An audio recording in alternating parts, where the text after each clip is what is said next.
E vamos falar agora sobre produção industrial. Há pouco o Viga já deu as informações do levantamento divulgado hoje pelo IBGE.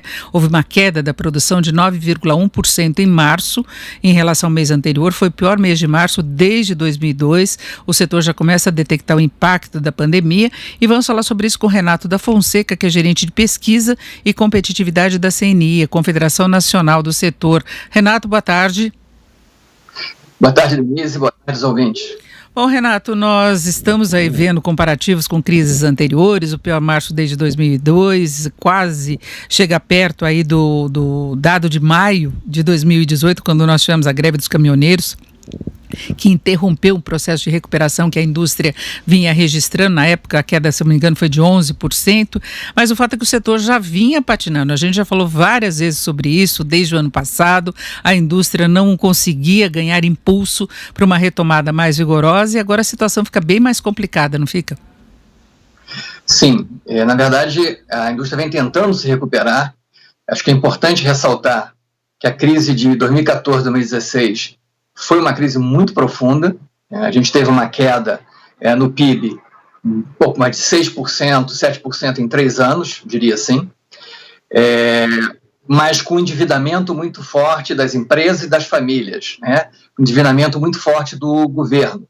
Ou seja, a gente ficou sem locomotiva para puxar os vagões, né? Nem o governo puxava, nem o investimento do setor privado, nem consumo, nem as exportações, porque o mundo também estava mais devagar. E isso explica essa retomada que foi bem lenta, que a gente teve de 2017, 2018 para cá. E parecia, né, nesse início de ano, os dados de janeiro, dados de fevereiro, o de janeiro surpreendeu, o fevereiro um crescimento menor, mas positivo, que a gente estava realmente agora entrando em 2020 numa recuperação mais estável. Não digo muito forte, mas pelo menos com um crescimento contínuo. E, infelizmente, a gente entra numa crise como essa, como você falou, uma queda muito forte já em abril, lembrando que em abril a queda principalmente deve ter ocorrido a partir ali da metade do mês, que é quando as medidas de contenção social começaram. Então, a gente vai ter ainda uma queda em março, né, que estava falando, a gente vai ter ainda uma queda em abril, complementando ainda essa queda de 9,1%, provavelmente com um número final nos 2 meses maior do que aquela queda dos caminhoneiros. Agora, Renato, você falou dessa questão da retração do PIB durante a recessão econômica a partir de 2014, 2016. Agora, nós tivemos naquela época aumento do endividamento das empresas, aumento do endividamento das famílias e aumento do endividamento do governo. Então, desequilíbrio de todos os lados. E agora a gente vê uma situação muito parecida. A gente vê as famílias aí com aumento do desemprego de novo, que é um problema muito sério que o Brasil já enfrentava, com renegociação aí de contratos implicando redução de renda também. As empresas pegas de surpresa ou estão desativando ou têm de recorrer a empréstimos para conseguir ultrapassar essa fase aí de interrupção de atividade. E o governo sabemos que está tendo gastos emergenciais que vão elevar também a dívida. Então, a gente tem uma desestruturação financeira em várias frentes que você acha que pode repetir o que nós vivemos na recessão e colocar o Brasil de novo num ritmo lento e com dificuldades de reação? Sim, isso é uma possibilidade. Daí a importância dessas medidas emergenciais, né? Que não só o governo brasileiro, mas o mundo inteiro está tomando. Ou seja, primeiro, a gente tem que evitar um crescimento muito forte do desemprego e uma queda também muito forte da renda. E vem essas medidas do governo nessa direção, ou seja, atingindo até aquelas pessoas que não estão formalmente no sistema, seja trabalhadores informais, conta própria, tendo uma renda. É óbvio que não é a renda que eles tinham no momento que a economia estava ativada, mas é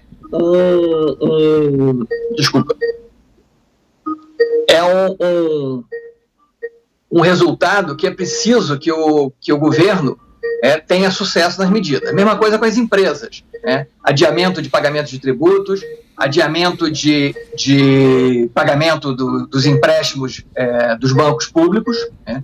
O grande problema que a gente está vendo é essa dificuldade com financiamento, né? Houve um aumento do volume de crédito na economia, ou seja, o Banco Central fez um processo muito forte de aumentar a liquidez, isso deu resultado, só que ainda temos, principalmente as empresas pequenas e médias, com ainda muita dificuldade de atingir ao crédito, e é preciso que essas empresas tenham esse crédito mais fácil para conseguir sair dessa crise com mais forte. Agora, Renato, você acredita que, mesmo com essa desorganização fiscal que nós vamos ter, com esses gastos do governo, que você colocou, inclusive, as medidas emergenciais, a gente possa retomar a reestruturação da economia que vinha sendo encaminhada? Porque essa é uma grande dúvida. O governo tende a abrir mão, inclusive, daquela política liberal, muita gente critica. Agora, independentemente dos questionamentos, é o que nós temos a realidade. É o governo gastando muito além do que imaginava, deixando de lado reformas, deixando de lado ajuste fiscal, mas com intenção de retomar isso mais à frente. E isso pode estar relacionado também ao potencial de reação da atividade econômica como um todo. Então, você vê condições para isso? Denise, primeiro, deixa eu me desculpar pelo barulho, começou a tocar aqui o alarme do Skype e eu me distraí.